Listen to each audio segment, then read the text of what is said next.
श्री जगदम्बिकाय नमः। ओम ऐं ह्रीं क्लीं चामुण्डायै विचै। श्रीमद्देवी भागवत महापुराण षष्ठः स्कंध अथेक-त्रिंशो अध्याय। व्यास जी का राजा जन्मेजय से भगवती की महिमा का वर्णन करना। व्यास जी बोले, हे महाराज, मैंने नारद जी से योग माया के पवित्र अक्षरों वाले जिस महात्मा को सुना है उसे कहता हूँ, आप सुने। महर्षि नारद की नारी देह से संबंधित कथा सुनकर मैंने उन सर्वज्ञ शिरोमणि मुनि से पुनः पूछा, हे नारद जी, अब आप यह बताइए कि इसके बाद भगवान विष्णु ने आपसे क्या कहा और आपके साथ वे जगतपति लक्ष्मीकांत कहाँ गए। नारद जी बोले, उस अत्यंत मनोहर सरोवर के तट पर मुझसे इस प्रकार कहकर भगवान विष्णु ने गरुड़ पर आरूढ़ होकर वैकुंठ के लिए प्रस्थान करने का विचार किया। तदंतर रमापति विष्णु ने मुझसे कहा, हे नारद, अब आप जहाँ जाना चाहें वहाँ जाएं, अथवा मेरे लोक चलिए, जैसी आपकी रुचि हो वैसा कीजिए। इसके बाद मैंने मधुसूदन श्री विष्णु से आज्ञा लेकर ब्रह्मलोक चला गया। गरुड़ासीन होकर वे देवेश भगवान विष्णु भी मुझे आदेश देकर उसी क्षण बड़े आनंद से शीघ्र ही वैकुंठ चले गए।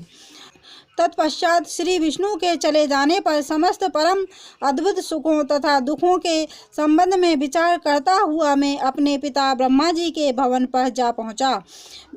हे मुने, वहां पहुंचकर पिताजी को प्रणाम करके ज्यों ही मैं उनके सामने खड़ा हुआ, तभी उन्होंने मुझे चिंता से व्याग्र देखकर पूछा।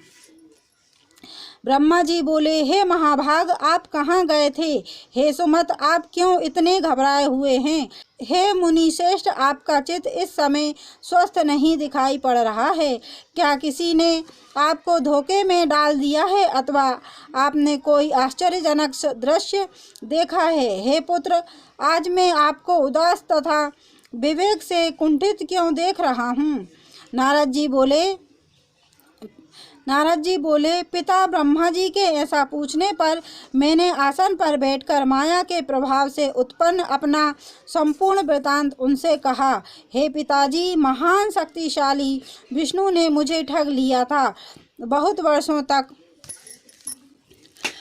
मैं स्त्री शरीर धारण किए रहा और मैंने पुत्र शोक जनित भीषण दुख का अनुभव किया।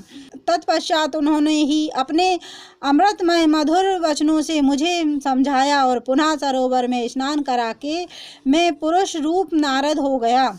हे ब्राह्मण, उस समय मुझे जो मोह हो गया था उसका क्या कारण है? उस समय मेरा पूर्व ज्ञान विस्मृत हो गया था और मैं शीघ्र ही उस राजा तालध्वज में पूर्ण रूप से अनुरक्त हो गया। हे ब्राह्मण, मैं माया के इस बल को दुर्लभ ज्ञान की हानि करने वाला तथा मोह की विस्तृत जड़ मानता हूँ। मैंने संपूर्ण शुभ तथा अशुभ परिस्थितियों का अनुभव किया तथा सम्यक प्रकार से उनके विषय में जाना है। हे तात, आपने उस माया को कैसे जीता है, वह उपाय मुझे भी बताइए। नारद जी बोले, हे व्यास जी, पिता ब्रह्मा जी से मेरे इस प्रकार बताने पर वे मुस्कुराकर मुझसे प्रेम पूर्वक कहने लगे। ब्रह्मा जी बोले, सभी देवता, मुनि, महात्मा, तपस्वी, ज्ञानी तथा वायु सेवन करने वाले योगियों के लिए भी यह माया कठिन ताप से जीती जाने वाली है। ब्रह्मा जी बोले, सभी देवता, मुनि, महात्मा, तपस्वी, ज्ञानी तथा वायु सेवन करने वाले योगियों के लिए भी यह माया कठिनता से जीती जाने वाली है। उस महाशक्तिशालिनी माया को सम्यक प्रकार से जानने में मैं भी समर्थ नहीं हूँ, उसी प्रकार विष्णु तथा उमापति शंकर भी उसे जानने में समर्थ नहीं हैं। सृजन, पालन तथा संहार करने वाली वह महामाया दुर्ज्ञ है। काल, कर्म तथा स्वभाव आदि निर्मित कारणों से वह सदा समन्वित है। हे मेधाविन, अपरिमित बल से संपूर्ण इस माया के विषय में आप शोक न करें। इसके विषय में किसी प्रकार का विस्मय नहीं करना चाहिए। हम लोग भी माया से विमोहित हैं। नारद जी बोले, हे व्यास जी, पिताजी के ऐसा कहने पर मेरा विस्मय दूर हो गया। इसके बाद उनसे आज्ञा लेकर उत्तम तीर्थों का दर्शन करता हुआ मैं यहाँ आ पहुँचा हूँ। अतएव हे श्रेष्ठ व्यास जी, कौरवों के नाश से उत्पन्न मोह का परित्याग करके आप भी इस स्थान पर सुखपूर्वक रहते हुए समय व्यतीत कीजिए। किए गए शुभ तथा अशुभ कर्म का फल अवश्य भोगना पड़ता है, ऐसा मन में निश्चय करके आनंद पूर्वक विचरण कीजिए। व्यास जी बोले, हे राजन, ऐसा कहकर मुझे समझाने के पश्चात नारद जी वहाँ से चले गए। मुनि नारद ने मुझसे जो वाक्य कहा था उस पर विचार करता हुआ मैं उस श्रेष्ठ सारस्वत कल्प में सरस्वती के तट पर ठहर गया।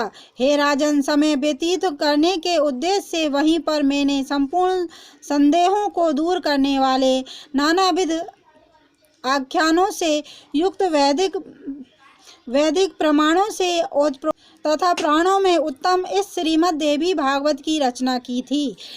हे राजेंद्र, इसमें किसी तरह का संशय नहीं करना चाहिए।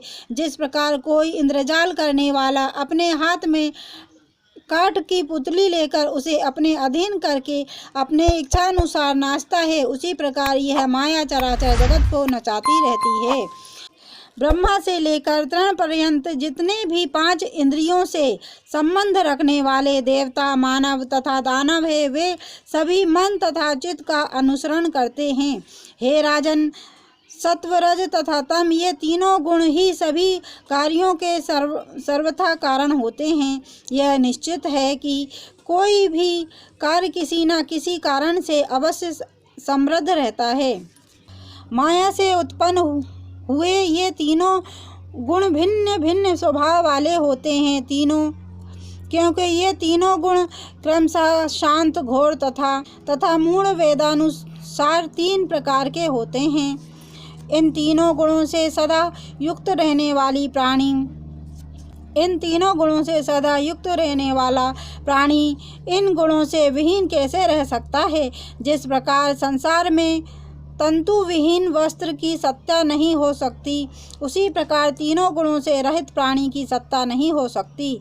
यह पूर्ण रूपेण निश्चित है। हे नरेश, जिस प्रकार मिट्टी के बिना घट का होना संभव नहीं है, उसी प्रकार देवता, मानव अथवा पशु पक्षी भी गुणों के बिना नहीं रह सकते।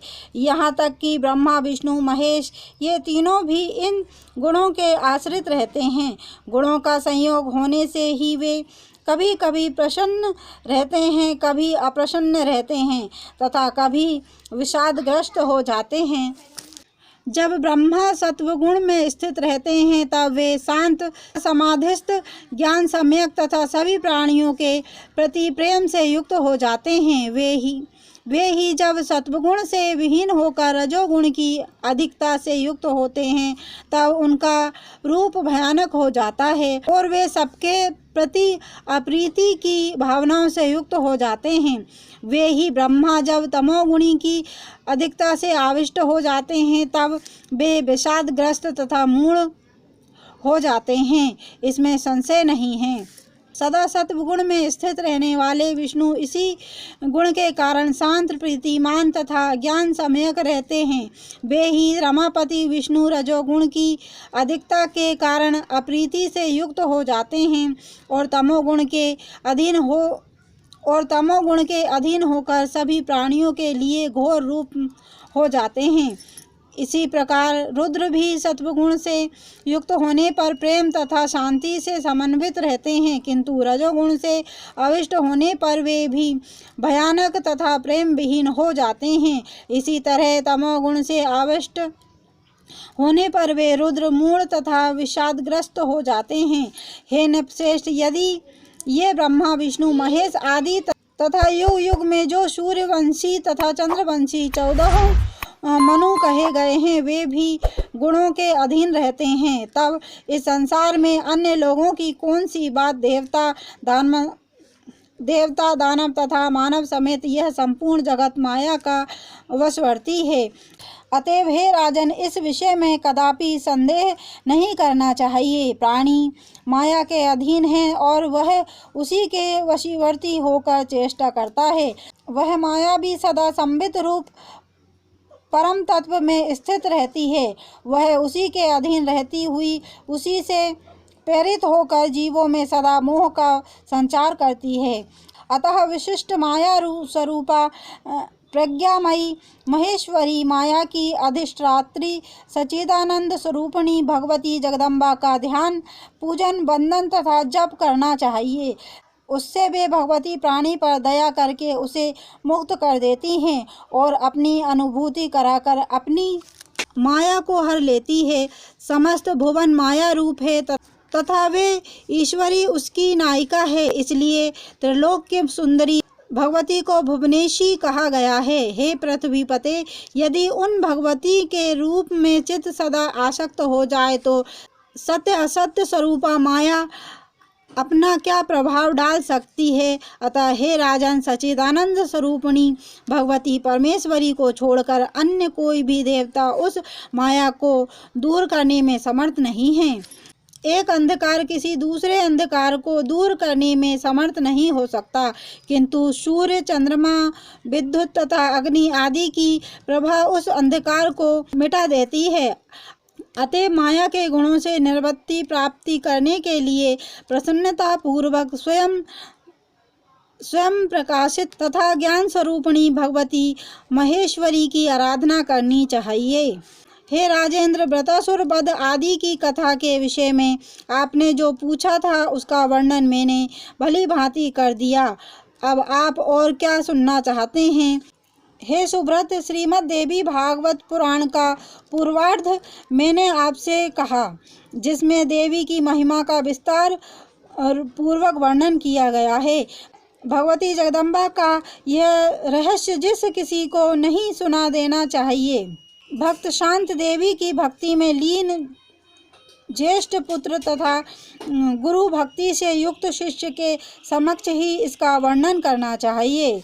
इस संसार में जो मनुष्य संपूर्ण कथाओं के सार स्वरूप समस्त वेदों की तुलना करने वाले तथा नानाविध प्राणियों से परिपूर्ण इस श्रीमद् देवी भागवत पुराण का विशेष श्रद्धा के साथ भक्ति पूर्वक पाठ करता है तथा इसका श्रवण करता है, वह ऐश्वर्य संपन्न तथा ज्ञानवान हो जाता है। इति श्रीमद्देवी भागवते महापुराणे अष्टादशसहस्रस्यां संहितां षष्ठस्कन्धे भगवती महात्म्यं वर्णनं नामैकत्रिंशोऽध्याय। षष्ठ स्कंध समाप्त। श्रीमद्देवी भागवत महापुराण पूर्वार्ध संपूर्ण। और देवी भागवत की महिमा सुनना अगर आपको पसंद है तो चैनल को लाइक एंड सब्सक्राइब करें। धन्यवाद।